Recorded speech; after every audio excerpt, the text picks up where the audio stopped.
Good evening, this is E.T. here, speaking from inside. I just think, and when it comes to climate change, there's always a lot of diversion within the conversation, regardless who's holding it. Regardless if it's Brian Cox or anyone else involved with it, there's always a diversion from the actual locus of the matter, which is the economic matter and a matter of maths. Regardless of the scientific verification that climates may be changing, it's what can be done about it in any particular area that matters, rather than trying to think that the human race can not only, or powers in the human race and politics, can coerce the human race into adapting into a way that it would not adapt to naturally. No scientist should ever be involved in any idiom or in any form that gets involved with politics and combines with politics to become a political and ideological force, to then use that to coerce populations to adapt to any particular idea. Because when you can use the fear of climate change to divert the attention away from the fact that the robot age is coming to remove all the jobs, which is what they're doing in actual fact, regardless of what climate change is going to do, what they want to do is divert attention away from the fact that the jobs are going to be removed. Now, regardless how clever Brian Cox is, and I challenge him anytime he likes to put his mind into the earthly matters of how not climate change is going to affect people, but how the economic situation facing humanity with the global deficit systems created by politics and central banks will impact in the next 10 or 15 years or so. By time 2030 comes, robots and computers will outthink humans 10 to 1. The human mind in future will become redundant as a creative force.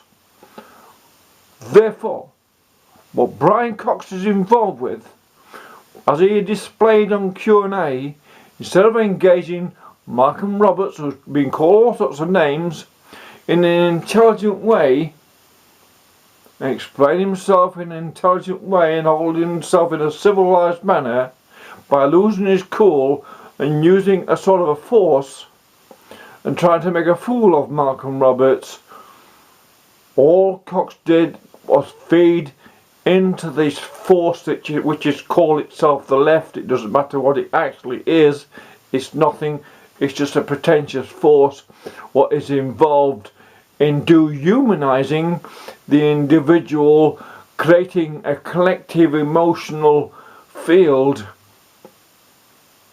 so that the actions of one is reacted by many, and individuals who think for themselves, regardless whether they're right or wrong, they've got the right to think for themselves, but they are attacked aggressively like they would be in Mao Zedong's China, Stalin's Russia, Hitler's Nazi Germany, and in North Korea. They're attacking people and demanding people are be quiet. Don't speak. Don't say anything that may offend anyone.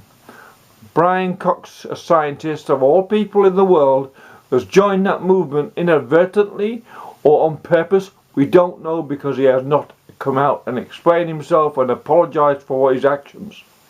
And he needs to apologise to all scientifically minded individuals who know for a fact, regardless of climate change, It is about economics and the maths of, say, Australia, which has got a very small population, cannot do anything but damage its own economy, pretending it's going to defeat a global climate or be involved in one when there's millions of people already who still haven't even got electricity in the world, and they've got no cars or washing machines and all the products and byproducts of capitalism and production, which seems to be the people who enjoy the most of these means of industry are the ones who whinging most about it. One suggests maybe they want to live in the Stone Age or the Wooden Age.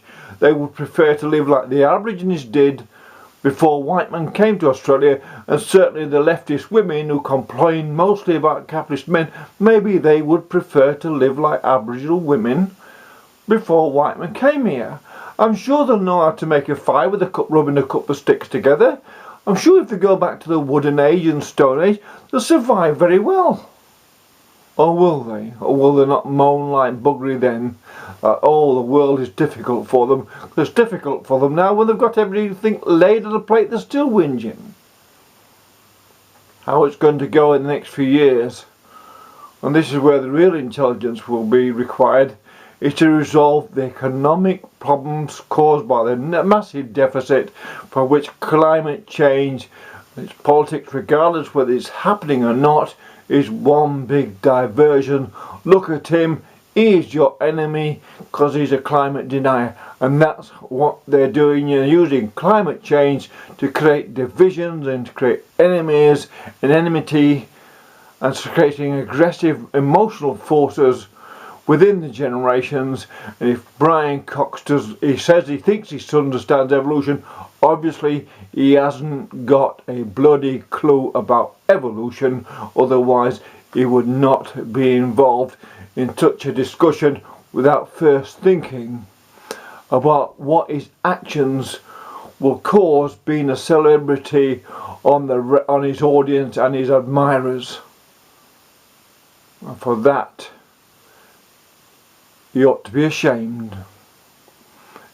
You know, if he was a man, like someone says he is, what a man he is, he will come out and correct his posture and begin to discuss this matter properly through evolutionary theory, and begin to get some common sense and logic and maths into this debate, which make positive, practical and pragmatic sense. And if he can't do that, people like him should bugger off, leave it alone, and leave it to those of us who actually care about